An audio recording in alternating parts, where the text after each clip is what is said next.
Olá, boa noite a todos. Vamos começar o evento desta noite. Sejam todos bem-vindos. Eu sou o professor Vicente Dardi, coordenador do mestrado profissional em jornalismo. Mais uma vez, sejam bem-vindos à primeira aula inaugural dos mestrados do Complexo Educacional FMU-FIA-FAAN. Esta é uma iniciativa inédita, reunindo alunos, professores, pesquisadores dos dois centros educacionais.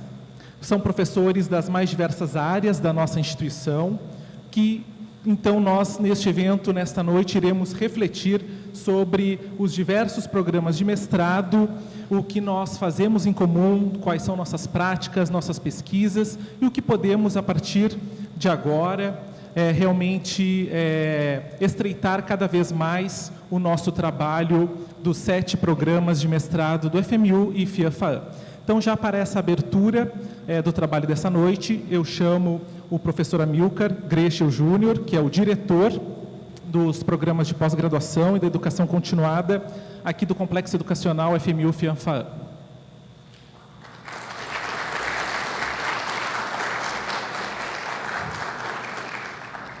Antes da fala do professor Amilcar, quero agradecer também a presença de todos, mais uma vez, e também da professora Patrícia Merofa, que é diretora da Escola de Hospitalidade e Negócios do Complexo Educacional FMU-FIA-FAAN.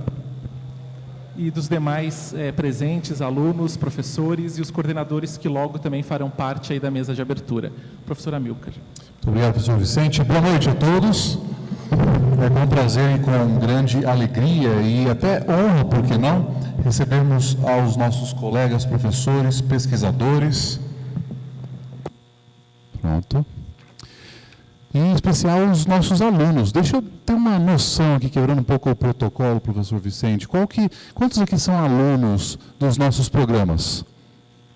Eita, que maravilha! Muito bom. Os demais professores e coordenadores, nós gostaríamos de estender os nossos cordiais, e em nome da nossa magnífica reitora, a professora Sara Martins Pedrini, que é a reitora de ambos complexos educacionais, né, de ambos centros universitários, nós gostaríamos de estender a todos as boas-vindas para o início de mais um semestre letivo.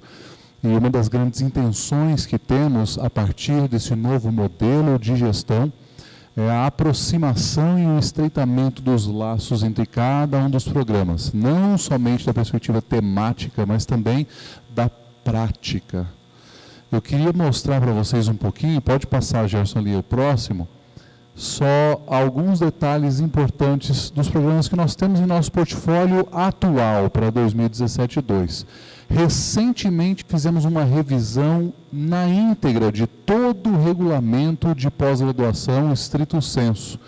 E vislumbramos várias demandas represadas há muito tempo, pedidos dos alunos, no sentido de poderem transitar entre os programas, poderem cursar uma disciplina ou outra em algum outro programa de uma instituição irmã ou co-irmã, que possam colaborar na sua formação em pesquisa científica, e isso tudo foi contemplado. Estamos trabalhando os detalhes técnicos da possibilidade de aproveitamento interdisciplinar em cada um dos programas institucionais, mas também externos, de forma que você tenha a autonomia na construção da sua carreira de pesquisa.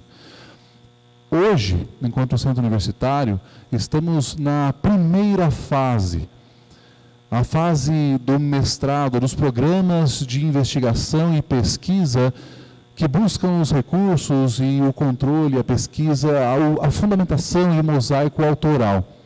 Mas estamos já maduros e, a partir do próximo mês, com a divulgação dos resultados da avaliação quadrienal de todos os programas, estamos maduros o suficiente para darmos o próximo passo na autonomia da pesquisa, que é buscarmos programas de doutorado para as nossas instituições.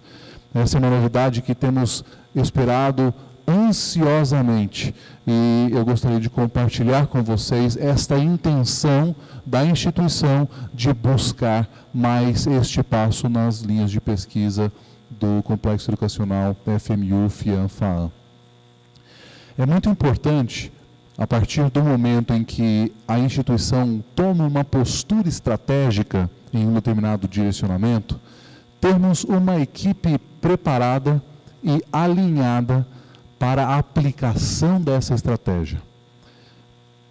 Recentemente, a estrutura organizacional de nossa mantenedora, que, como vocês sabem, é uma mantenedora internacional, a Lord Education, pode passar para o próximo ali, que eu vou mostrar um pouquinho só da dimensão. Pode passar para o próximo, Gerson, muito obrigado.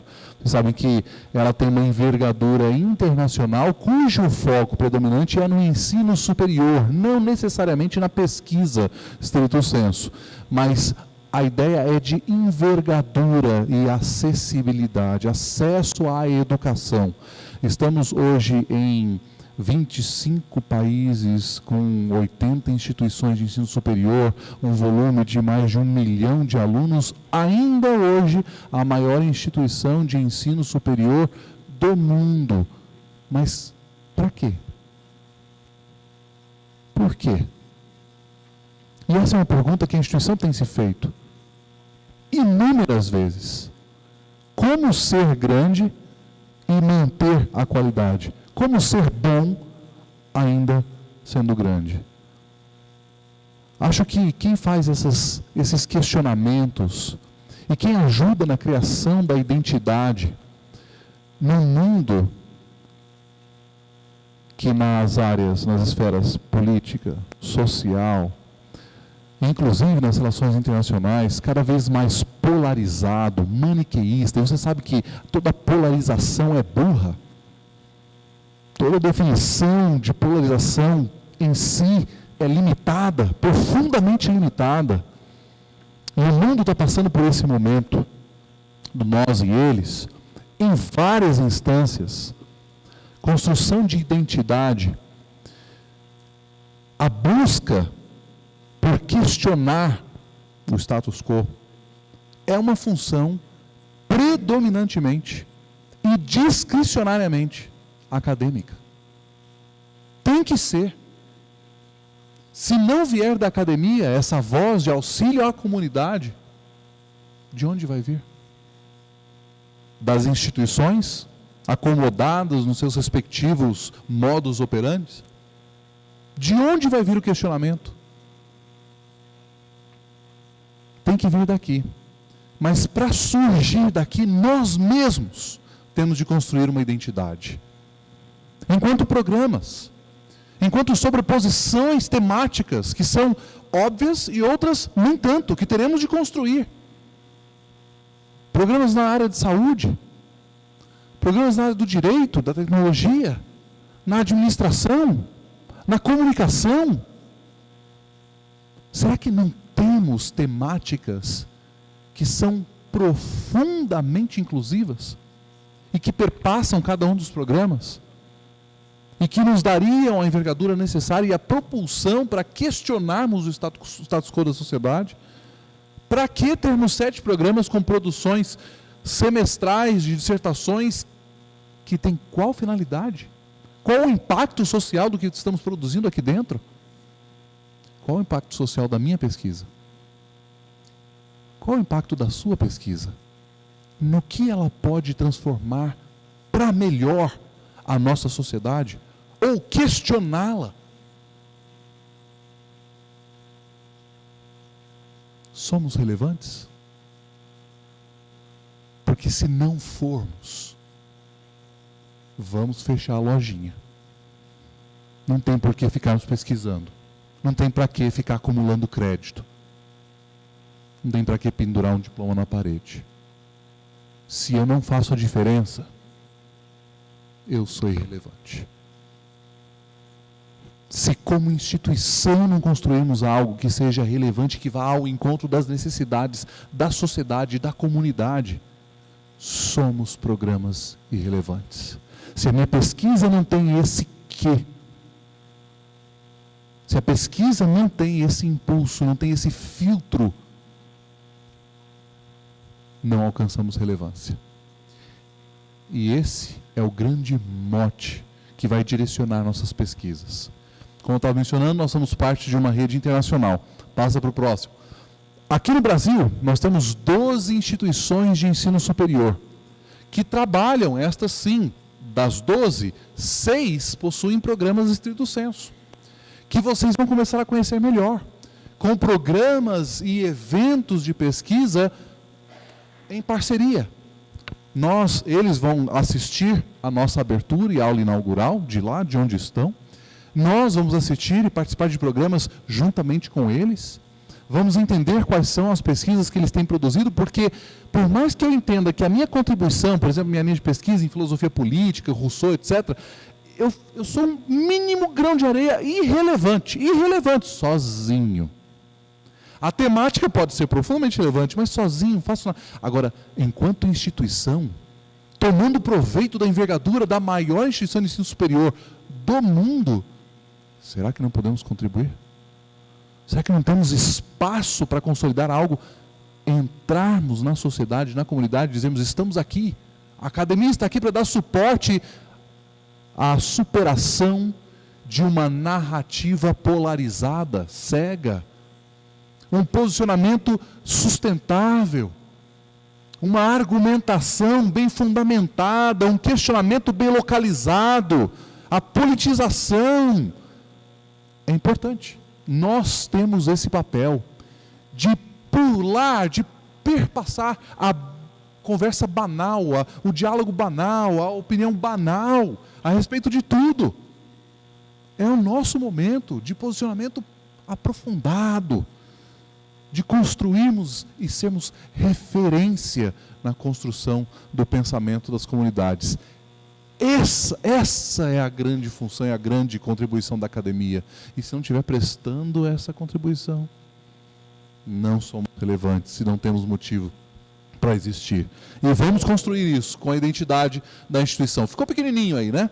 Mas o importante é vocês perceberem que existe um movimento enorme de sinergia e aproximação entre as instituições. E nós começamos aqui por São Paulo. Em São Paulo, somos 13 instituições de ensino superior, com uma fundação que faz parte de uma dessas 3. A primeira, as Faculdades Metropolitanas Unidas, em volume, em envergadura, em portfólio de cursos. A segunda, a Universidade AMB Morumbi, que também possui programas estrito sensu, mestrados e doutorados, fazem parte da mesma mantenedora. Temos o FIAM-FAAM, que faz parte também de todo esse complexo via mantenedora, juntamente com a FMU, e a Business School de São Paulo, que é uma fundação vinculada à AMB Morumbi, que oferece cursos de pós-graduação lato sensu. Mas nós estamos construindo uma equipe e consolidando essa equipe durante este semestre para fazer a gestão de todo esse portfólio de cursos de pós-graduação. Então foi criada uma diretoria de pós-graduação e uma equipe sendo constituída para trabalhar com cada uma das linhas do portfólio. E vocês farão parte desse movimento e vão sentir os benefícios e o incômodo. Muito bem-vindo. A provocação, muito bem-vinda. Conversando com os colegas de outros programas, de outras instituições, e o que podemos fazer juntos para potencializar o nosso impacto e relevância sociais. O que podemos fazer juntos? E hoje, a nossa intenção na aula inaugural é compartilharmos com vocês quais são esses programas para todos os professores, alunos e coordenadores que nós temos no estrito sensu FMU e FIAM-FAAM. Conhecer os programas, os professores envolvidos para este semestre, as principais linhas de pesquisa e, em especial, os coordenadores.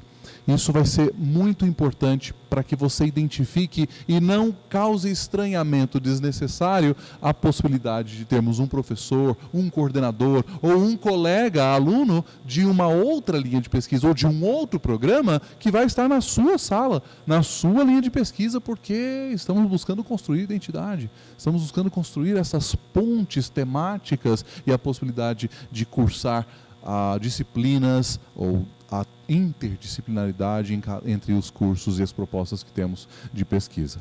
Acho que, da minha parte, pode ir só mais um, só para eu terminar a ideia de...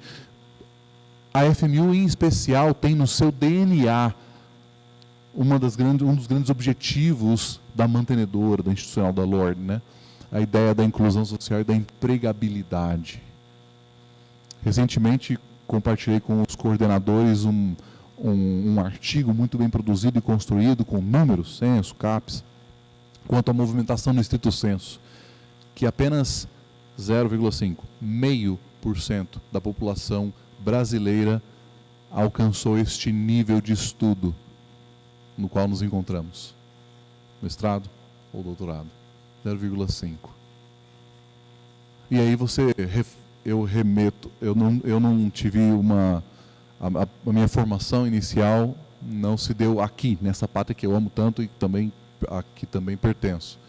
E eu me lembro, estudando em História da civilização de onde eu, lá nos Estados Unidos, sobre os pais e a construção do modelo democrático nos Estados Unidos, e a ideia da representatividade que é tão estranha, os colégios eleitorais que é tão estranha, né? São tão estranhos à nossa realidade, né? A gente fica imaginando o leigo imagina que seja voto direto, né? A gente não tem voto direto aqui no Brasil também para boa parte das listas e da representatividade que a gente imagina que não é direta, mas lá nos Estados Unidos, Benjamin Franklin ele comenta, quando estava instituindo o Estado Democrático de Direito, que a representatividade direta é caótica, porque o povo sofre de uma compreensão mais profunda a respeito da lei, do Estado e etc. E a partir daí, o modelo de representação que os Estados Unidos adotaram. Causa estranheza ficar imaginando que a população não sabe o que é melhor para ela, que é o pressuposto básico, a premissa básica para a construção política, do cenário político norte-americano. Mas eu me pergunto, 0,5% da população está buscando conhecimento para além da superfície. Tem a oportunidade de um conhecimento para além da superfície. Será que, a despeito de não terem oportunidade, nós não poderíamos trazer esse esclarecimento? Será que nós não poderíamos ser referências de um modelo estruturado de pensamento e estendemos a eles a capacitação científica, soluções, ainda que pequenas, breves e simples? Qual é o nosso papel em relação à sociedade? Esse é o foco. Isso é relevância. E esses serão os projetos doravante. Tudo que formos implementar em nossos programas terão de responder a esse duplo convite. Contribui para a formação da identidade dos nossos programas e qual a relevância para a sociedade? Está atendendo a demanda e a expectativa da realidade. Esse é o caminho que queremos seguir. Vocês estão dispostos a irem conosco? Vale a pena participar de um programa que faz diferença na sociedade? Vale a pena pesquisar algo que terá impacto na sociedade? Vocês topam esse convite? Então sejam bem-vindos aos mestrados das Faculdades Metropolitanas Unidas e FIANFA. Muito boa noite, muito obrigado. Agradecemos as palavras do professor Amilcar Grechel, diretor de pós-graduação em Educação Continuada do FMU e FIANFA. Agora, nessa etapa da aula inaugural, nossos coordenadores dos programas de mestrado irão apresentar, então, os seus cursos. Para dar início, eu peço para que, então, suba para compor a mesa a professora Ana Elizabeth Cavalcante, que está representando hoje o professor Germano Schwartz, coordenador do mestrado em Direito da Sociedade da Informação.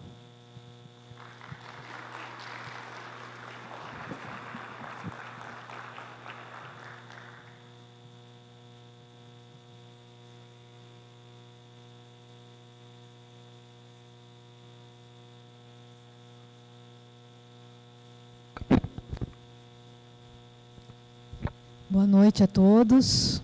Um prazer estar aqui compartilhando com essa temática, né, de trazer algumas informações a respeito dos nossos mestrados.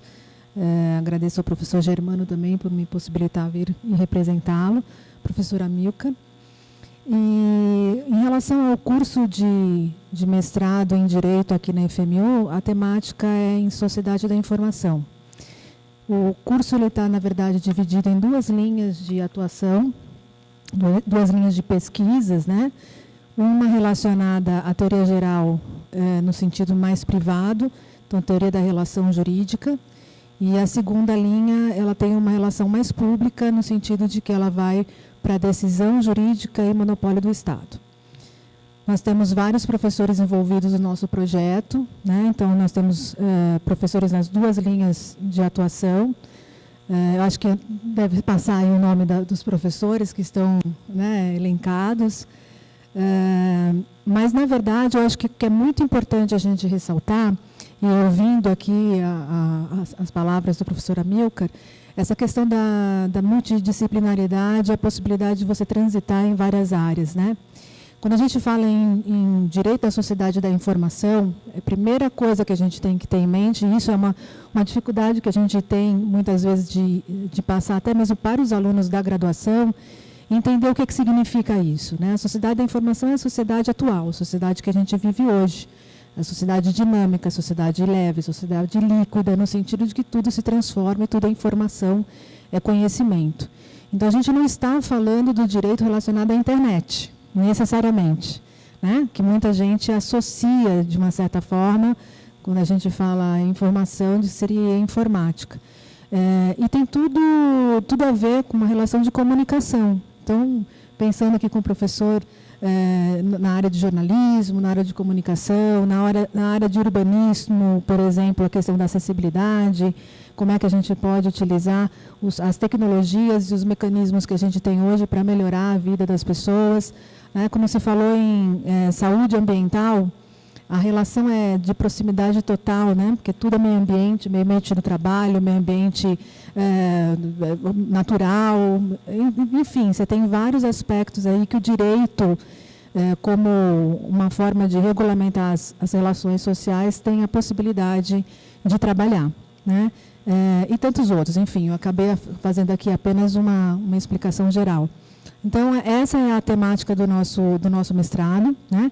A gente tem realmente essa ideia de fazer com que a gente tenha trabalhos multidisciplinares, que a gente possa trabalhar, inclusive, nas duas linhas. Os alunos do mestrado sabem muito bem o que é isso. Às vezes eles chegam lá, eu queria trabalhar na linha 1, aí a gente olha o tema e fala, mas isso aqui seria ótimo na linha 2, ou vice-versa, e a gente fazer essa relação da temática do direito. Então, coloco-me à disposição, o professor Germano também, para, enfim, receber a quem quiser fazer esse contato, essa parceria, né, dos outros mestrados com o mestrado em Direito da Sociedade da Informação da FMU. Muito obrigada.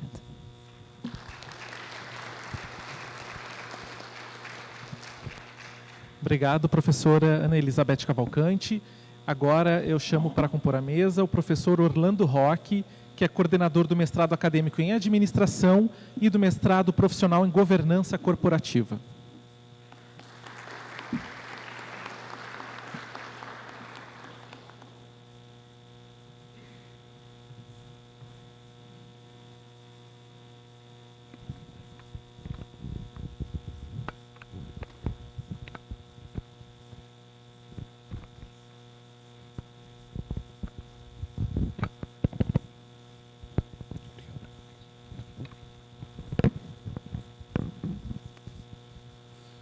Boa noite, senhoras e senhores, alunos dos programas de mestrado aqui da FMU, professor Amilcar, em nome do qual cumprimento a todos os outros professores e coordenadores dos demais programas. A FMU, dentro dessa linha de desenvolvimento do estrito senso, na área mais especificamente da administração, acabou sendo pioneira no que diz respeito ao mestrado, caso mestrado em administração, mestrado profissional, com ênfase em governança corporativa. Um tema bastante atual e de grande relevância para a sociedade, dentro daquilo que o professor Amilcar colocou como diretrizes do que temos a perseguir.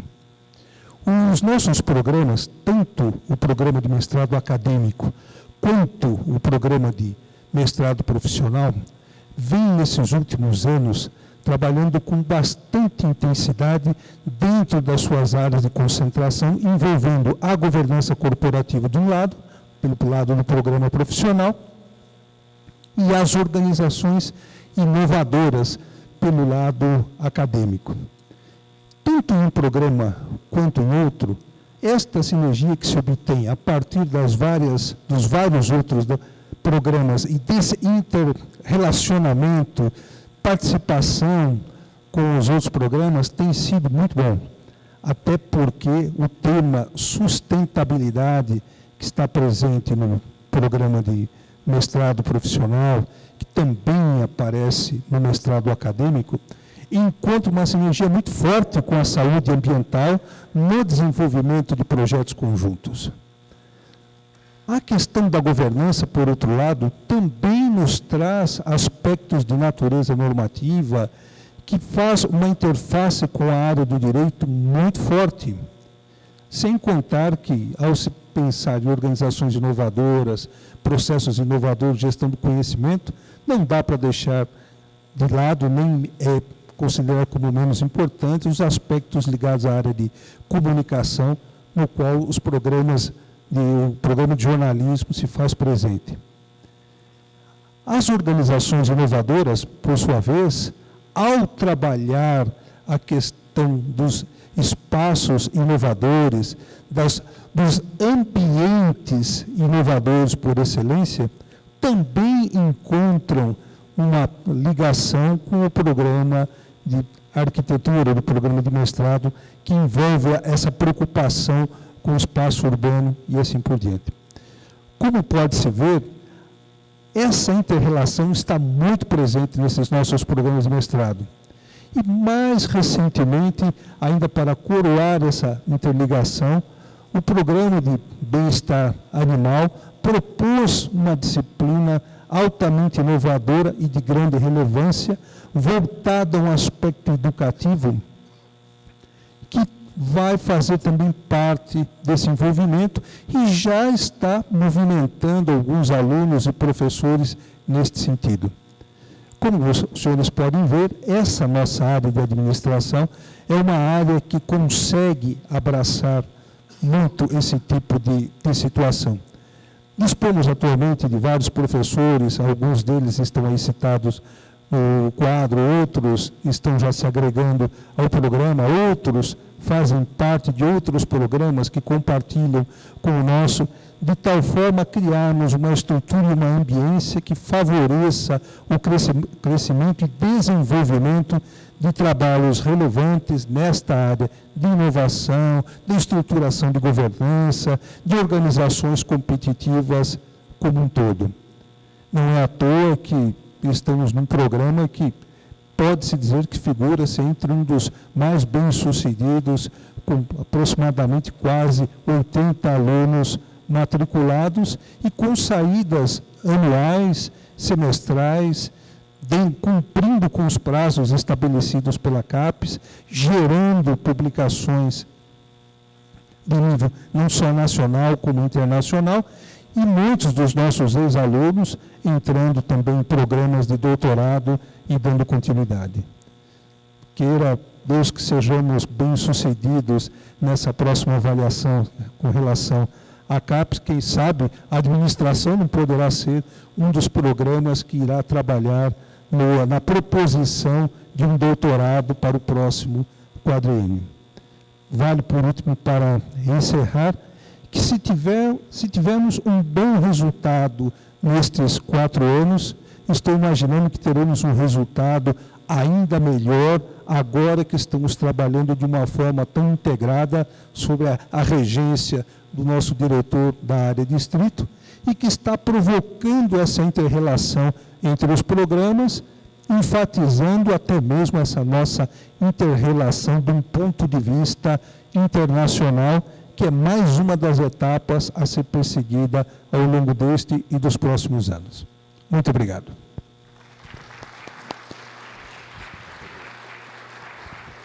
Obrigado ao professor Orlando Roque. Agora eu convido o professor Francisco Senini para compor a mesa, professor que é coordenador do mestrado profissional em projeto, produção e gestão do espaço urbano.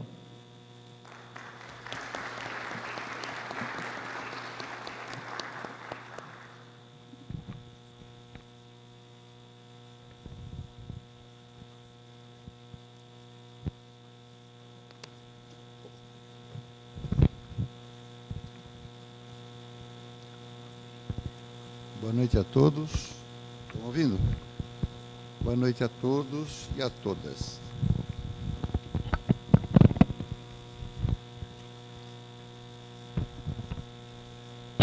Eu agradeço à organização por me dar a oportunidade de falar sobre o meu programa. O programa de projeto, produção e gestão do espaço urbano, o mestrado profissional nessa área, ele é o único no estado de São Paulo, e ele é o primeiro do estado de São Paulo. Então, nós temos uma responsabilidade muito grande nesse processo. Não é? Nós temos, basicamente, é um programa que, de uma certa forma, se relaciona com todos os outros programas. Por exemplo, das nossas dissertações de mestrado foi sobre esses grandes depósitos de logística que tem em torno de São Paulo. Qual foi a grande interface desse projeto de pesquisa que foi desenvolvido e virou uma dissertação que já foi defendida? O nosso aluno fez uma proposta de legislação para essas edificações, mesmo porque não existe. Então, ele fez uma pesquisa que mostrou que esses grandes depósitos não têm legislação nem urbana, nem de edificação. Então, ele faz uma proposta de legislação. Não chega na linguagem da professora, mas fica na nossa linguagem, ou seja, dá insumos para, eventualmente, se desenvolver a legislação. Ao lado disso, nós nos encontramos muito com os outros programas do ponto de vista da legislação. Porque o que é um projeto urbano? Quase sempre ele é um projeto de cidade, um projeto de espaço. Né? E como é que ele é apresentado? Ele tem os seus aspectos gráficos, como todo projeto que nós mexemos, mas, ao lado disso, ele é um projeto basicamente escrito. O que é o Plano Diretor de São Paulo? Não é? Ele é escrito. O que é um Código de Obras? Ele é escrito. Não é? Passa coisas? Passa, porque eu acho que em nenhuma legislação dá cabo de tudo, né? Por exemplo, vocês veem esses prédios todos com varanda atualmente em São Paulo? O que foi isso? Foi um cochilo do Código de Obras, né? Porque as varandas não contam como área construída em relação ao terreno, que é uma taxa que a gente, não importa o nome para vocês, mas a gente trabalha sempre com uma relação do terreno com a área construída. Agora, ele não entra na área construída, mas ele entra na área que vende. Então, o empresário sempre é muito rápido, né? Ele é mais rápido do que nós, quer dizer, ele leu o que faltou na legislação e ele começou a fazer varandas. Varandas idiotas, né? Porque tal do gourmet, o que é isso? Não é nada. E que todos fecham, o que é ilegal. É ilegal fechar. E todos fecham. Né? Então, a gente encontra esses desencontros, muitas vezes, com a própria legislação. Ao lado disso, nós mexemos também com o meio ambiente. E na hora que a gente fala em meio ambiente, nós estamos falando em praticamente todos os mestrados do Complexo Educacional FMU, FIAFAN. Né? E quando a gente fala em sustentabilidade, a gente também está mexendo um pouco nessa área. Né? Então, eu acho que o nosso curso ele tem um pouco disso. Nós temos duas linhas de pesquisa, que uma chama-se Planejamento, Projeto e Gestão da Cidade, e a outra é Transformação do Território, Patrimônio, Cultura e Sociedade. Porque nós também temos uma preocupação com o patrimônio construído e o patrimônio edificado e o patrimônio urbano, né? Que nós temos uma das disciplinas básicas do curso, se refere a esse aspecto, que é o aspecto cultural do espaço urbano e da preservação do espaço urbano. Eu acho que está aí na parede, tem o nome dos nossos professores, são todos doutores, E o nosso curso é novo, ele completou 3 anos no final de 2016. Então, nessa quadrienal, provavelmente nós vamos ficar com a mesma nota que tivemos na aprovação do curso. Mas a gente está lutando com alguns aspectos importantes. Por exemplo, eu sei que o pessoal da saúde e do direito é mais privilegiado do que nós. O direito não sei, tem tantos revistas A1 ou qualquer coisa semelhante, né? Vocês também não, né? Então, para nós é muito difícil. Então, o Amilcar chega assim, não, vocês precisam publicar em revista A1. Eu pergunto, aonde está, né, a revista A1 para a gente publicar? Não é? Você trate de arrumar um A1 para a gente. Então, é muito difícil para nós, apesar da experiência em pesquisa que todos nós temos, publicações nesse nível, porque nós não temos revistas, né? O direito, então, como discutia com um colega de vocês outro dia, tem uma prática de produzir livro. E todos sabem que estão aqui que livro não adianta nada, né? Eu tenho uma professora que insiste, que ela fala, porque ela publicou o livro, etc, etc. Eu falei, esquece, livro não adianta nada. A CAPES, por exemplo, na minha área, não considera. Então nós temos uma luta difícil, e a gente espera contar com a Amilcar para nos apoiar e para que a gente consiga levar isso avante. Acho que é o que eu tinha que falar. Tá, obrigado.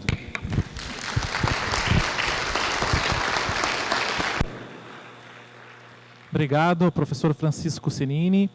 Agora eu convido o professor Rafael Groman, que é coordenador adjunto do mestrado profissional em jornalismo e também é o professor líder do comitê do Estrito Senso, FMU e FIANFAAM.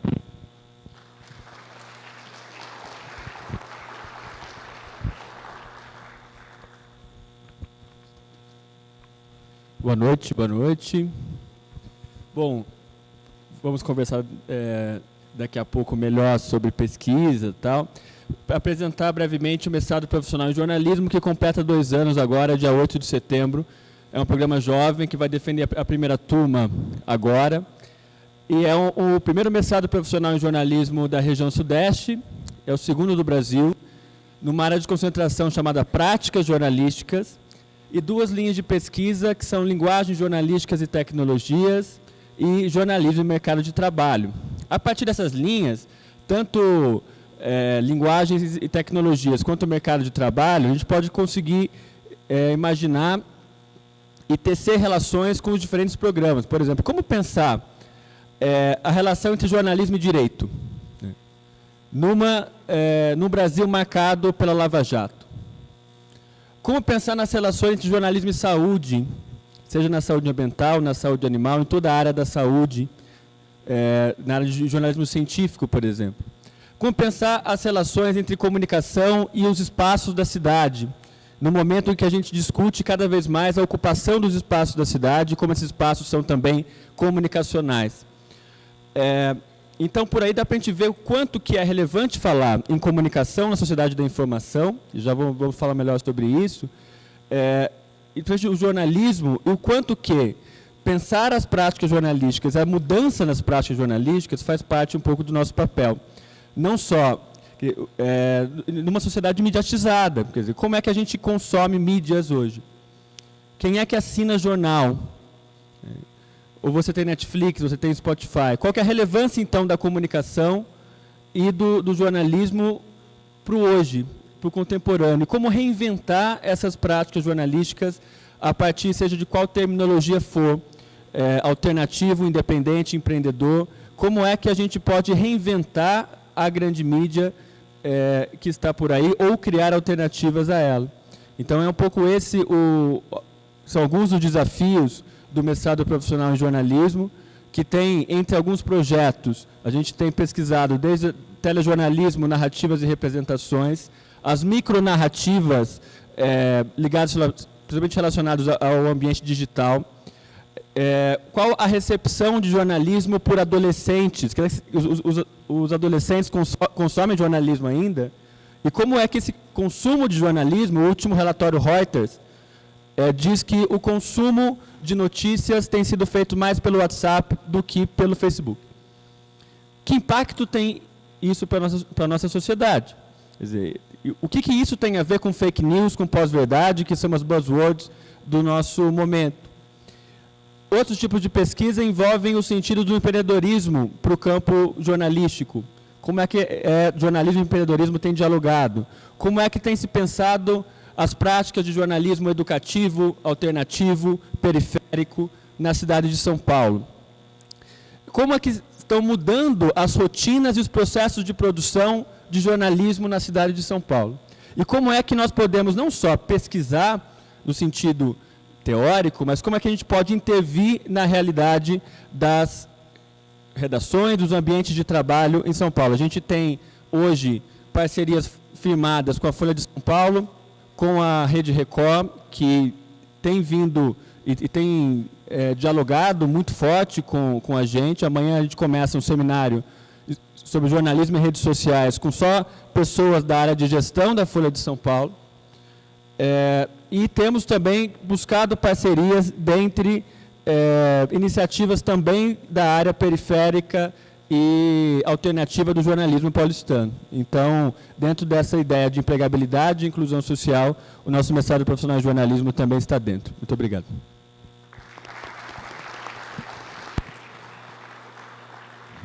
Obrigado ao professor Rafael Groman. Agora os programas da área da saúde. Primeiro eu convido a professora Andréa Ribeiro, coordenadora do mestrado profissional em saúde ambiental.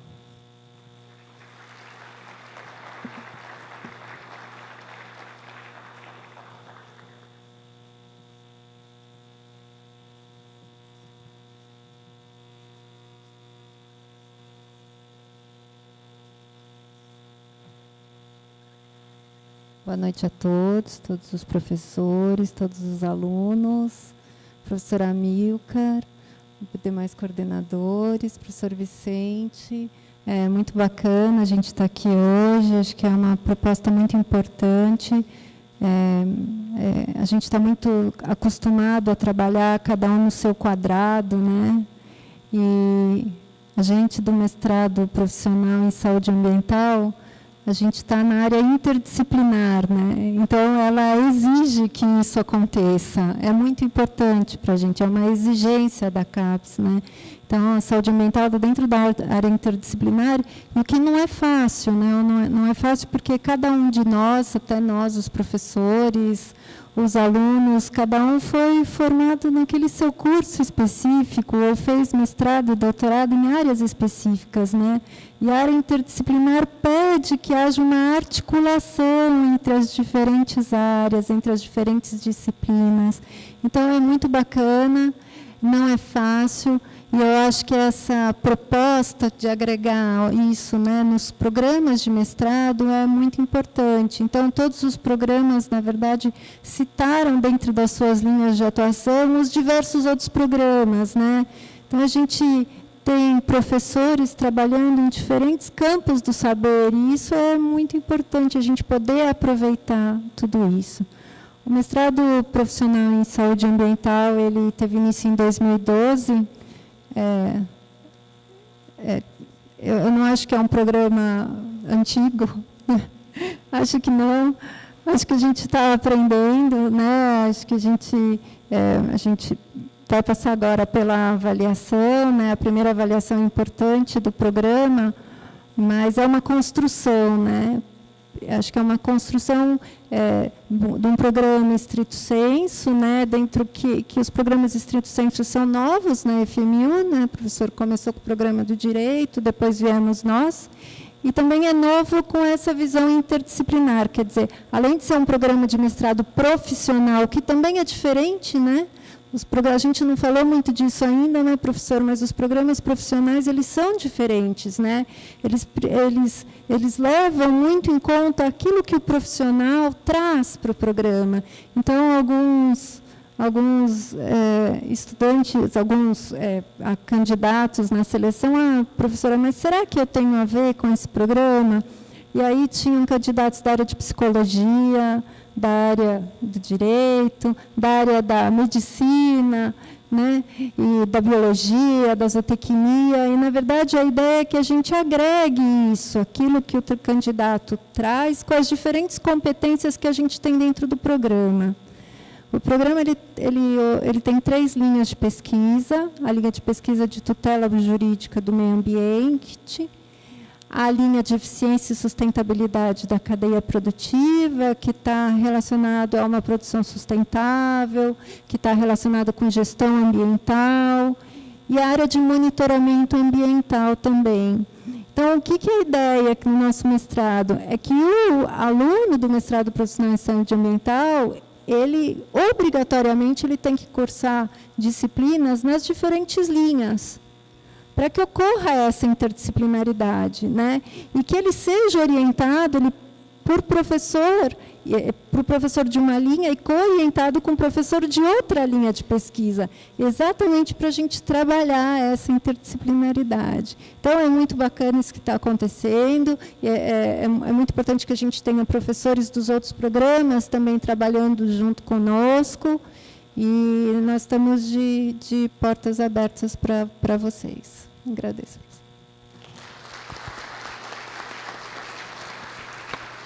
Agradecemos à professora Andréa Ribeiro. Agora a professora Paula Bastos, coordenadora do mestrado profissional em saúde e bem-estar animal.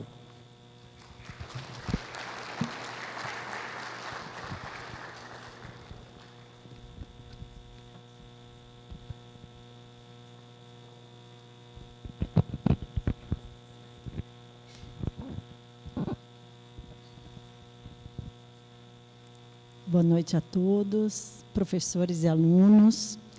Cumprimento o professor Amilcar e, em nome dele, aos demais componentes da mesa. O mestrado em saúde e bem-estar animal, ele é o mais recente mestrado aqui da casa. Ele está completando 1 ano. Ele é um mestrado pioneiro no Brasil, porque é o primeiro mestrado profissional em bem-estar animal.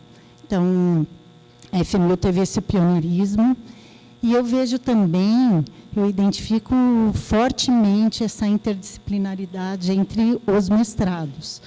Se a gente pensar que 80% dos cursos de direito tem uma disciplina de direito dos animais, então a gente já vê uma interface muito grande com o curso de direito, com o mestrado em direito.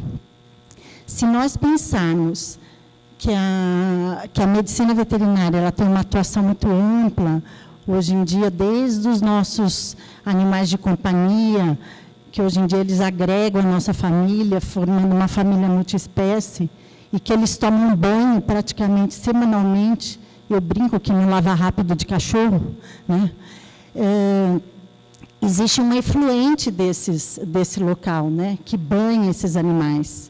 Esse efluente vai aí para o esgoto, levando possíveis contaminantes utilizados ali com antiparasitários. Se a gente pensar na produção animal, que é uma área também fortemente explorada dentro do bem-estar animal, a Europa, por exemplo, para importar produtos do Brasil, proteína de origem animal, ela exige que os animais tenham sido manejados com medidas de bem-estar nas propriedades onde eles viveram, se desenvolveram.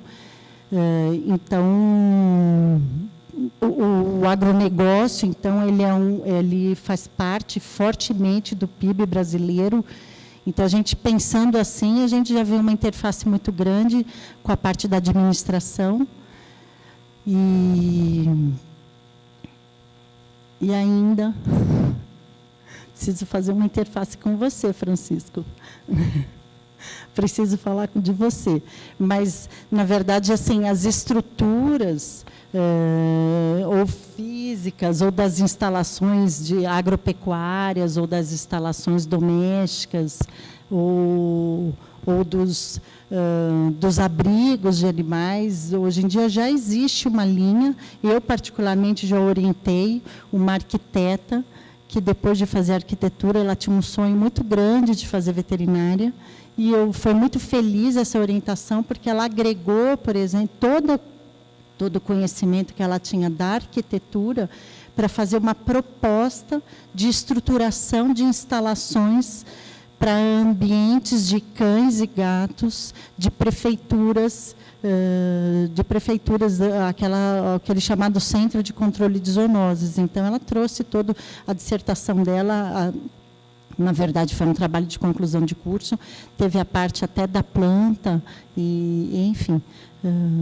Então, o mestrado em Saúde e Bem-Estar Animal, eu vislumbro fortemente essa interface com todos os outros programas. Também agradeço essa oportunidade do professor Amilcar estar com essa proposta de integração, porque é muito mais enriquecedor do que a gente trabalhar sozinho, a gente trabalhar aí em conjunto. Esse momento também eu entendo como muito importante, que é uma oportunidade, apesar de muito teórica, né? Ela é teórica aqui, mas a gente já está se reconhecendo. Então, em relação à fala do professor Amilcar, que a partir de 2018 nós podemos integrar disciplinas dos diferentes programas, então eu convido, né, e quero receber muito bem todos aqueles que queiram fazer disciplinas no mestrado em Saúde e Bem-Estar Animal. Agradeço o professor Orlando, até que lembrou de uma disciplina que a gente vai começar a fazer esse ensaio, né? A gente já está fazendo uma elaboração disso e tenho certeza que vai ter muito sucesso. E só para finalizar, vou dizer que as nossas linhas de pesquisa são saúde animal e saúde pública, e bem-estar animal e bioética. É isso. Obrigada.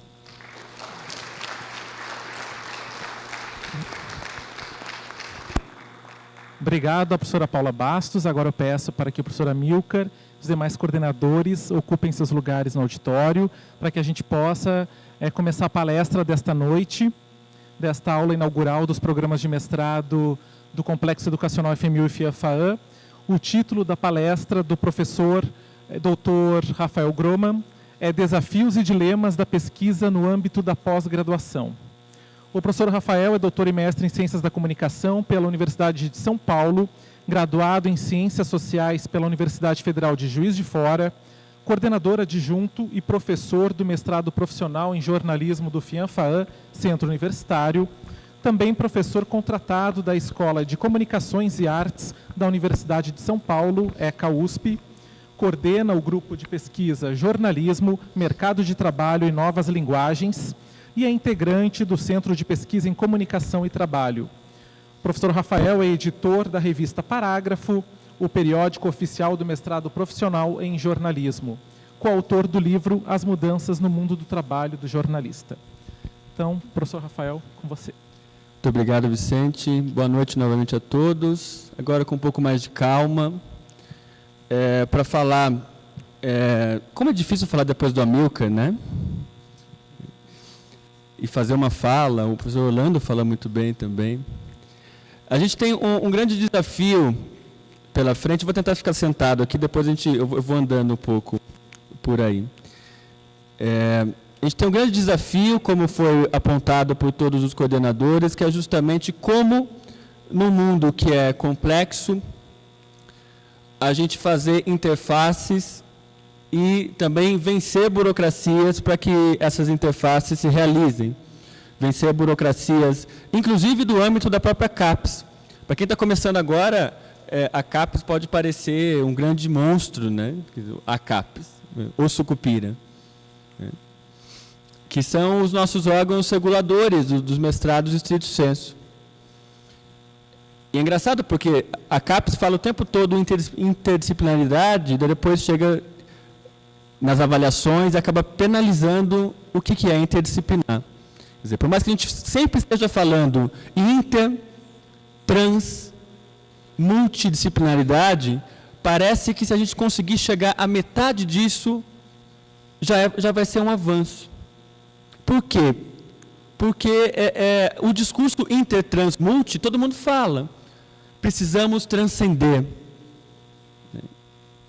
mas como fazer isso e de acordo também com todas as nossas regulações. Antes só da gente entrar numa certa viagem acadêmica, fazer uma fala um pouco mais institucional da minha função de líder do comitê dos coordenadores estrito sensu, que tem sido um prazer trabalhar junto com eles, tentando construir essa identidade e falar um pouco de eventos que vão acontecer ainda este semestre. Semana que vem, dia 23 de agosto, tem um evento sobre Pierre Bourdieu dentro do mestrado em jornalismo, lá na Ana Rosa, todo mundo convidado. Dia 31 de agosto tem o simpósio de saúde ambiental com o tema Alimentação, Saúde e Ambiente, lá no campus Santo Amaro.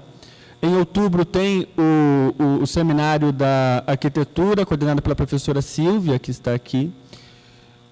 Em novembro tem o Simpósio Internacional de Jornalismo, também, que vai acontecer por aqui. E tem, se vocês entrarem agora no site da FMU, além dos calendários da graduação, já tem um calendário de todos os eventos dos mestrados. Isso é importante para que a gente se localize e consiga também transitar entre as diferentes áreas da própria instituição. Então, isso eu acho muito importante. Só antes de falar que eu não gosto de PowerPoint, tá? Então, vai ser eu falando comigo mesmo.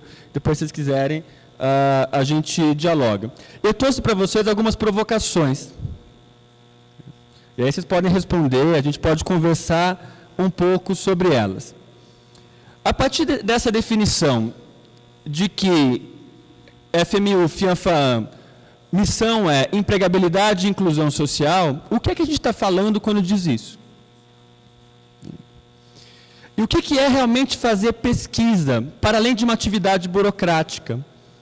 E é uma atividade muitas vezes solitária, né? Estou lá escrevendo minha dissertação. Coca, café. Qual que é a finalidade? Para que fazemos ciência? Para que serve a ciência? Eu estou dizendo menos no sentido instrumental. Não é no sentido instrumental, você não me serve para consertar alguma coisa agora, a ciência não serve. Não é nesse sentido que eu estou falando. É para que serve no sentido de que sociedade queremos formar, ou que sociedade queremos. Porque se a gente for ver, não se trata de tecnicizar a ciência. Dos 7 mestrados da FMU FIANFAAM, 5 são profissionais. É o maior número de mestrados profissionais em instituições privadas no estado de São Paulo. Ou seja, temos aqui algo a ser construído em programas que ainda... Essa ideia de mestrado profissional ainda é incipiente dentro da própria CAPES. Eu vou dizer para vocês o que eu penso sobre mestrados profissionais. Não se trata de um MBA com outro título. Não se trata de um mestrado que pareça com lato sensu. Mas se trata de algo que envolva uma forte base acadêmica, porque o que o mercado precisa muitas vezes é de conceito. Uma forte base acadêmica e aí vem o diferencial, vocês estão me ouvindo? Então, aí que vem o diferencial em relação aos mestrados acadêmicos. Além da forte base acadêmica, que tenha uma noção e que tenha uma intervenção de impacto sobre a realidade. E quando eu falo de impacto sobre a realidade, é mercado, mas não só. A CAPES, hoje em dia, tem falado em impactos sobre a sociedade. Podem ser impactos da ordem cultural, social, profissional, legal, sanitária, mercadológica também.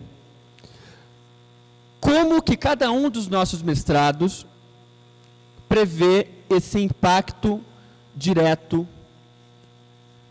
na nossa área, a partir das nossas linhas de pesquisa, a partir da área de concentração? Eu gosto de falar disso como um certo retorno. Que retorno nós damos à sociedade? Cada uma das dissertações de vocês, quer dizer, vão para casa hoje pensando o que meu projeto contribui, ou como ele pode contribuir efetivamente como um retorno para que ele serve? Mais uma vez, não no sentido instrumental, não no sentido tecnicizante. Não se trata de entregar ou de falar nós estamos dizendo o que o mercado quer, não é isso. Trata-se de dialetizar o mercado. Trata-se de dialetizar a sociedade. Porque é nesse contraditório e é nesse confronto que a gente produz ciência e produz transformação na sociedade. Aí, quantos aqui entraram neste semestre no mestrado? A maioria. Aí você me fala, o que é que eu estou fazendo aqui? Por que é que eu vim parar aqui? E aí, para além do diploma, eu vim fazer um mestrado porque eu preciso de um diploma, preciso aumentar meu salário, preciso... Até tem um dado, saiu hoje na Galileu uma reportagem muito interessante, eu repassei hoje aos coordenadores, sobre o estado da pós-graduação em stricto sensu no Brasil. E daí que o Amilcar também, do 0,5% do Amilcar, o dado que ele lembrou. Na área de ciências sociais aplicadas, onde 5 dos nossos 7 mestrados estão inseridos, a pesquisa mostra que a taxa de empregabilidade dos egressos de mestrados dessa área aumenta em 70,5%. De 70,5% a taxa de empregabilidade dos egressos dessa área. Mas, para além do diploma, o que é que a gente veio fazer aqui? É um pouco isso o que eu provoco a gente a pensar. Para além do lado burocrático, primeiro, pesquisar tem a ver com algo da nossa vida. Eu vou pesquisar algo porque aquilo me atinge. Ninguém fala, eu vou estudar isso só porque dá dinheiro. Para que eu vou estudar aquilo? A pesquisa se relaciona, às vezes até começa a se confundir com a gente. Qual é o nosso lugar de fala? De onde é que a gente fala? Se for pensar, na semana que vem a gente vai discutir um pouco do Bourdieu. Ver os livros que Bourdieu escreveu sobre educação, seja sobre a televisão, seja em relação à sociedade francesa e às desigualdades na França. A vida dele tinha tudo a ver com aquilo que ele pesquisou. Filho de imigrantes argelinos, tinha tudo para dar errado na vida. E ele mostra, de alguma maneira, um pouco da própria biografia dele na sua obra. Se você for pegar um outro pensador francês, Michel Foucault. Muita gente chamaria Foucault, nossa, esse cara era muito louco mesmo. Acabou de sair um livro chamado Impressões com Michel Foucault, de um filósofo chamado Roberto Machado. Se alguém chegou a ler, está para ser lançado aí agora. É esse cara que foi taxado de louco durante... Só falar... É esse cara que vai escrever livros como História da Loucura, História da Sexualidade, Vigiar e Punir, Os Anormais. Tem tudo a ver, quando ele fala de normalização. A gente não consegue descolar, muitas vezes, o que é teórico, o que é acadêmico, da própria biografia, das nossas inquietações, das nossas subjetividades. É difícil descolar.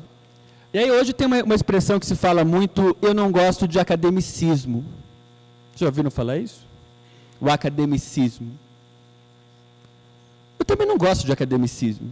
Mas isso não significa que tenha que acabar com a academia, é o contrário. É uma visão escolástica, como diria o Pierre Bourdieu, que tem que ser desfeita. O que é uma visão escolástica? É uma visão encastelada de universidade. Quer dizer, qual universidade queremos? E para que fazemos pesquisa? É isso o que diferencia para mim a relevância, como o Amilcar estava dizendo, o que é o papel da academia e do conhecimento científico, que não devemos jogar o bebê junto fora com a água do banho. Vocês conhecem essa expressão, né? Não é derrubar o campo acadêmico, como essa falsa dualidade também que se faz muitas vezes entre academia e mercado. E fica, não, um deslegitimando o outro. Não é esse o caminho. E aí, não existe, eu quero pesquisar tal coisa. Não existe um objeto que seja puramente de uma área só. É o ponto de vista que define o objeto, já dizia o Saussure. É o modo como eu vou enquadrá-lo, mas a vida real vai muito além dos enquadramentos. O que é a vida real? Às vezes a gente fica vendo você com a sua pesquisa e tal, você tentando enquadrar a realidade naqueles conceitos que você já tem. Você tenta enquadrar o que às vezes, não dá para ser enquadrado. Eu vou usar algum autor. Já viram isso? Eu quero usar esse autor. Ninguém aqui é Zé Wilker. Lembra dessa expressão? Deite-lhe que eu vou. Não é isso. Autor não é para ser usado, nem conceito. Eu tenho que olhar para a realidade. E a partir da realidade, ver com quais filtros, ou com quais lentes, ou com quais enquadramentos eu vou usar. Daí você vê aquela pessoa com as pesquisas todas iguais. Você vai ler um texto da pessoa, ok, legal. Aí o segundo texto, a mesma coisa. O terceiro, a mesma, mudou o objeto, a coisa está a mesma. Não existe. A ciência é viva, em movimento. E por isso essa inquietação é importante. Um velho barbudo dizia, não posso falar o nome dele porque na escola de simpatia me proíbe, que o método não pode ser refém do objeto. É o objeto que precede o método. E é a partir disso que devemos pensar nossas pesquisas. Não o método pelo método, como algo rígido. Aí o Bourdieu de novo ajuda. Falar numa pesquisa com rigor não é falar em uma pesquisa rígida. Pelo contrário, as pesquisas têm que serem vivas. Aí, uma coisa que eu gosto muito de provocar, eu acho que esse é o papel também nosso, enquanto professores, universitários, cientistas, serem pensantes, intelectuais, que é problematizar noções fetichizadas, porque na verdade no campo acadêmico muitas vezes o que se vende não é dinheiro, não é a partir da moeda dinheiro, é a partir de conceito. Então você vende um monte de livro líquido, né? Tem 30 livros lá, você pega líquido e aplica um monte. A gente vê muitas vezes na academia, nos diversos campos do conhecimento, nas diversas pesquisas, uma replicação de buzzwords, de palavras da moda, que são usadas sem reflexão, só porque estão na moda. Uma delas eu poderia dizer, pós-verdade. Se alguém leu Nietzsche, já desconfia dessa ideia de pós-verdade. Ou melhor, já desconfia dessa marca, porque na verdade isso aí virou uma marca. Fake news existe desde a época que a minha avó fofocava com a vizinha dela. Tinha fake news, só que chamava o quê? De fofoca. Gourmetizaram os conceitos. Vocês viram o vídeo da Porta dos Fundos? Do branding, do hot dog podrão, que vira R$40? Recomendo que vocês vejam. O que é que estamos fazendo quando fazemos ciência? Muitas vezes é gourmetizar conceito. Vamos lá, pós-verdade.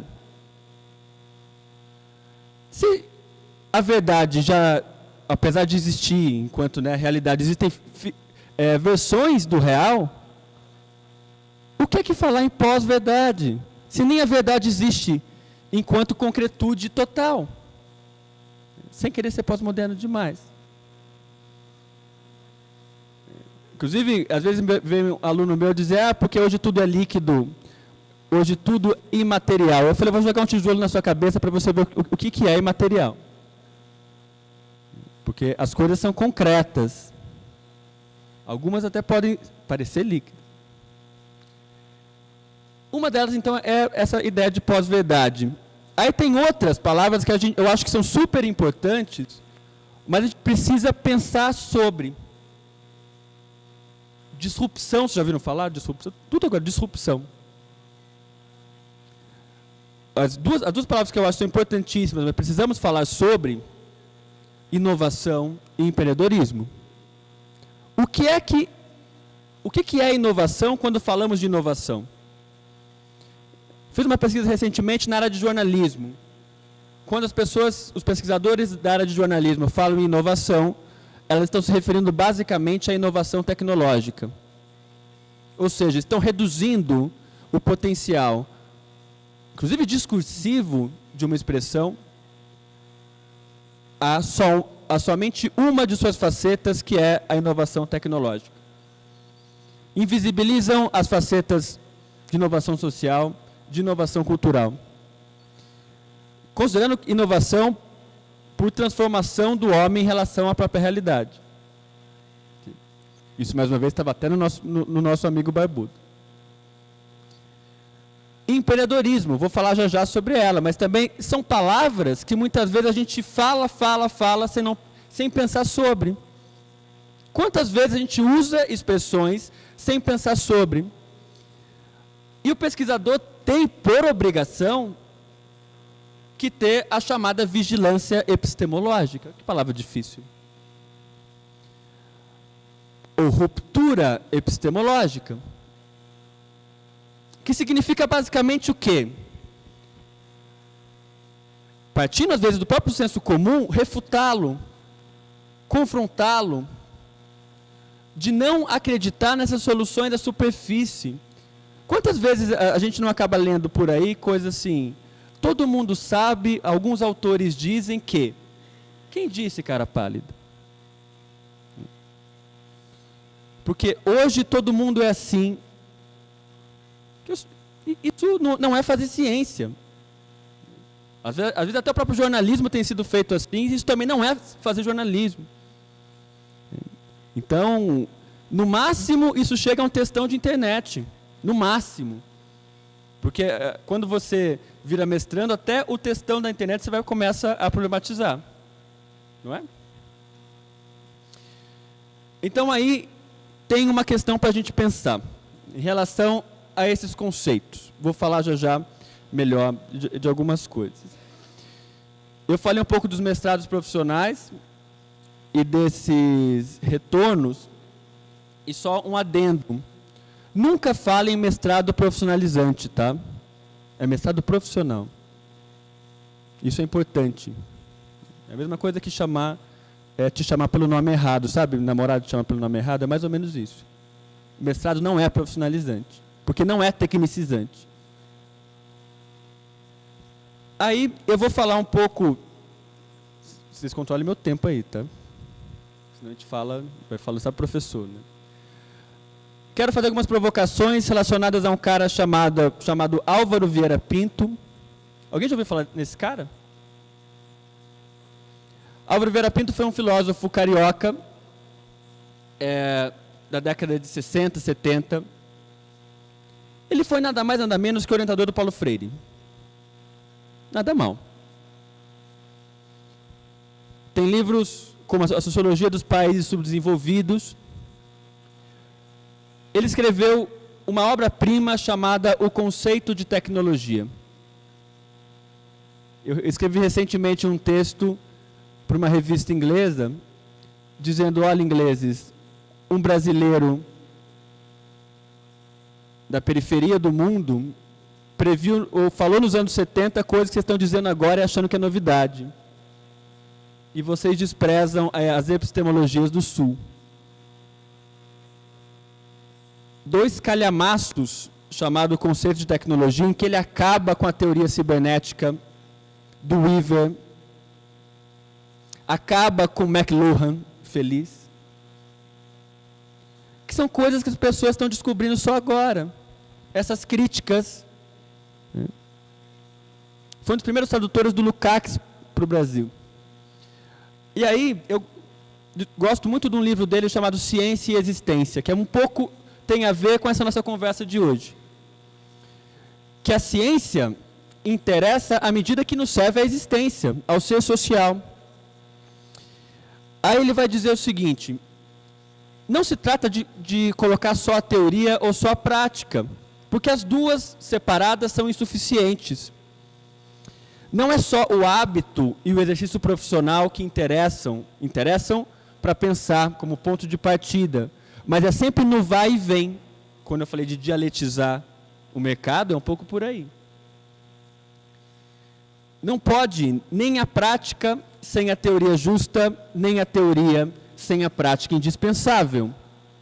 Álvaro Vieira Pinto. Então, quando a gente fala, vocês conhecem Vygotsky, o pensamento já é atuação, mas como a gente pode pensar sempre juntos pensamento e atuação? E pensar nossas pesquisas a partir deste binômio, entre pensar e o atuar.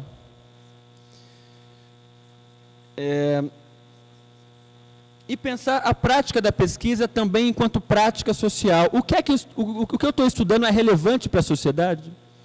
E quando eu estou falando de relevante para a sociedade, eu não estou falando de usar temas canônicos. Pelo contrário, se você pegar meu currículo, você vai ver que de canônico ele não tem nada. Desculpem o que eu vou dizer agora. Esse semestre eu estou orientando um TCC sobre putas velhas, michês e putas grávidas. Semestre passado sobre homens trans. Escrevi recentemente sobre o quanto que o discurso de ódio se reflete nos aplicativos de pegação. Notem o quanto que a vigilância se faz presente, que é um outro tema importante, em relação aos nossos dados na internet, nas redes sociais. Se quiser que eu fale de temas canônicos, eu falo também. Minha tese foi sobre classes sociais e comunicação. Esse não é um problema. O que eu estou querendo dizer é, a relevância não se mede se aquilo eu vou estudar a música clássica. Não se trata disso. Estudar Pablo Vittar talvez nos ajude a entender melhor a sociedade de hoje do que estudar música clássica. Parte daí também o que é o nosso compromisso. O que é quebrar também alguns muros. Que é entender o nosso papel aqui dentro. Se a gente está falando tanto do pioneirismo dos nossos cursos, os objetos têm que também ser pioneiros. Senão eu vou estar repetindo a mesma coisa que meu orientador disse, que o orientador dele disse. Aí cai no academicismo. O que nós estamos pesquisando é relevante para quem? Pegando carona no nosso amigo Amilcar. E que ação transformadora na sociedade nós queremos ter. O Álvaro Vieira Pinto dizia o seguinte, vou ler rapidamente. A periculosidade social da ciência é inerente à sua natureza. Por definição, não pode haver ciência inocente, inofensiva, porque só seria tal aquela que não servisse para nada, o que seria a negação da sua essência. O conhecimento é sempre uma arma do homem na luta contra forças adversas, físicas ou sociais. Fica então o meu recado. Sejamos perigosos. Sejamos perigosos. Qual o poder ou o potencial de transformação na nossa sociedade? Tudo bom, chefe? Tem as nossas pesquisas. Aí, já que ele me deu um tempo, vou falar rapidamente, nesse sentido das provocações, de mundo do trabalho e de tecnologias. Que, se a gente está falando de empregabilidade e inclusão social, é disso que a gente está falando. E são dois temas que reúnem as preocupações de todos os programas. Quando eu falo de mundo do trabalho, eu não falo somente de mercado de trabalho. A ideia de mercado de trabalho tem a ver com as relações econômicas. Eu não estou na posição de coordenador adjunto de um mestrado só pelo mercado de trabalho. Porque fala mercado, é diferente de falar mundo. Mundo do trabalho é algo mais amplo, que envolve as diferentes facetas do trabalhar. Você nem sabe, às vezes, quem é teu vizinho, mas você sabe com quem você trabalha. A dimensão do trabalho como mediação da nossa realidade, ainda mais numa cidade como São Paulo, em que você não passa 2 minutos, acabou de conhecer alguém, o que você faz da vida, não é? Isso marca as nossas subjetividades. O quanto que os nossos mestrados estão pensando as mudanças no mundo do trabalho, numa dialética entre expressão e expropriação, entre criação e destruição. O quanto que nós estamos pensando sobre as mudanças nas nossas práticas. E aí, de novo, vou provocar em relação a essas buzzwords. Hoje em dia, na área de trabalho, se fala, porque na área de trabalho criativo, já ouviram falar disso? Agora está na moda criar programa em indústrias criativas, economia criativa, trabalho criativo. Esqueci de dizer que até um mecânico é criativo. Se considerar criatividade como uma palavra não só ligada ao Vale do Silício. O quanto é que estamos consumindo acriticamente conceitos vindos do Vale do Silício? É uma questão. O quanto que isso significa uma adaptação, uma transformação em relação à realidade brasileira, paulistana e tal. Lá no Google se fala o seguinte, quando você trabalha com o que gosta, nada é trabalho, né? O Luciano Huck às vezes fala também. Já viram isso, né? A ideia de um trabalho afetivo. Aí tem aquele site 99 Jobs. Não temos vagas, temos amor. Como é que circula esse discurso sobre afetividade no trabalho? E, engraçado, tem um livro muito legal, recomendo que vocês leiam, de uma socióloga israelense, chamada O Amor nos Tempos de Capitalismo. De como os discursos sobre o trabalho cada vez mais se parecem com discursos amorosos e como os discursos amorosos cada vez mais parecem com relações de emprego. Quer dizer, compensa eu ficar com alguém? São expectativas relacionadas ao mundo do mercado. É interessante como trabalho e amor, nesse sentido, os discursos se relacionam. Aí tem uma dimensão, uma expressão chamada Playbor. Play e labor, que é essa ideia de trabalho e diversão, que seria a moda, o momento desse trabalho criativo. Precisamos falar sobre isso, quer dizer, o quanto que essa ideologia do Vale do Silício, em que a gente tem que consumir o que é o ideal de um trabalho, vendido idealizado, inclusive com aquele site Eu Quero Trabalhar no Google,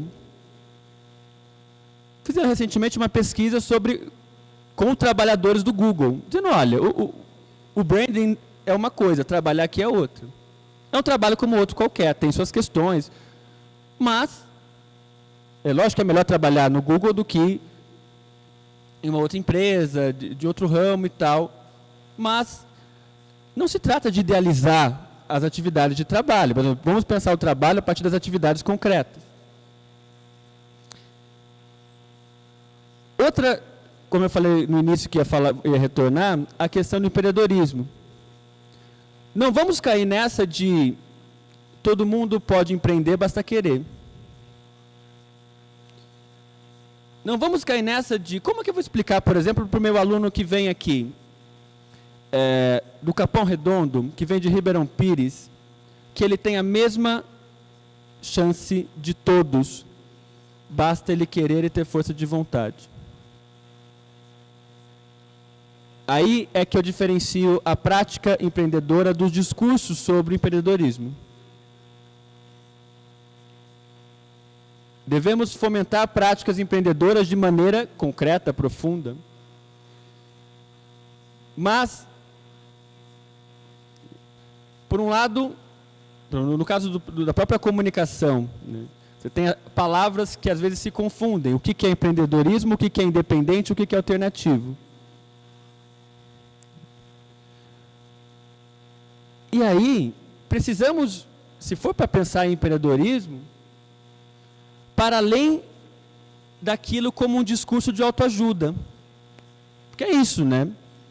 Eu não sei vocês, eu frequento rodoviária do Tietê. Então você vai na livraria, frequento quando assim, vou viajar, né? Não é todo dia.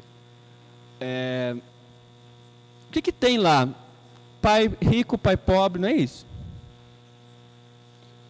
Aí você vai nos youtubers, tem um discurso circulante e que se propõe ou que se coloca como vou vender realidades para vocês. Aí você vira uma BuzzFeedização no sentido negativo do empreendedorismo. 20 regras para você se dar bem na vida. 20 maneiras de você ser feliz ganhando rios de dinheiro. 20 maneiras de você sair do seu dog podrão para uma grande rede de fast food. O quanto que essa dimensão prescritiva da comunicação, normativa, se coloca como a solução, às vezes até científica, para os nossos grandes problemas, e não passam de uma autoajuda. Por quê? Em seus discursos, vão se usar de dois elementos. Um de narrativas exemplares. O que são narrativas exemplares?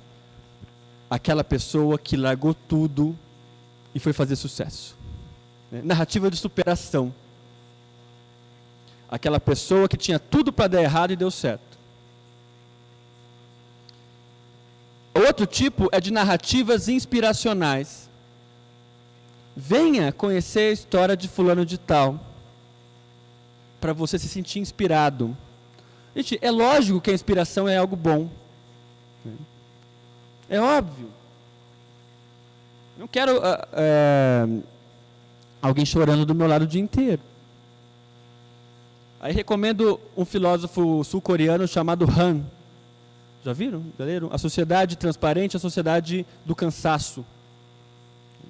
Ele vai falar que a gente acaba positivando tudo. Já estou encerrando. O grande problema da gente acreditar somente nessa dimensão inspiracional ou de autoajuda é que a gente continua na superfície. Eu não tenho nenhum problema com a questão do empreendedorismo enquanto prática. Na verdade, os nossos mestrados estão aí, inclusive, para pensar em empregabilidade para além dessa palavra empregabilidade, que também está meio datado. O ponto é, o quanto vamos estar replicando discursos numa superfície, que parecem, ou que tem uma aparência de, olha, eu estou mudando ou estou transformando, mas no fundo, não é um papel que eu gostaria de ver dos nossos mestrados fazer. De replicar esse mesmo modelo. Precisamos ir além.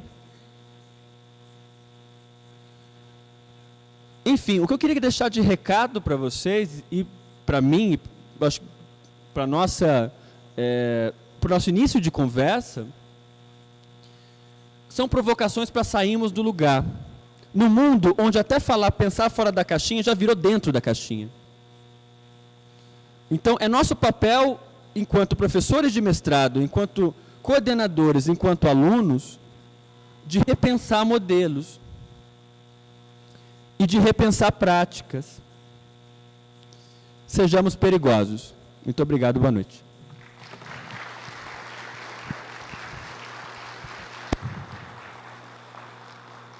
Bom, obrigado pela presença de todos na nossa primeira aula inaugural dos 7 programas de mestrado do Complexo Educacional FMU-FIA-FAAN. Obrigado pela presença, uma boa noite a todos.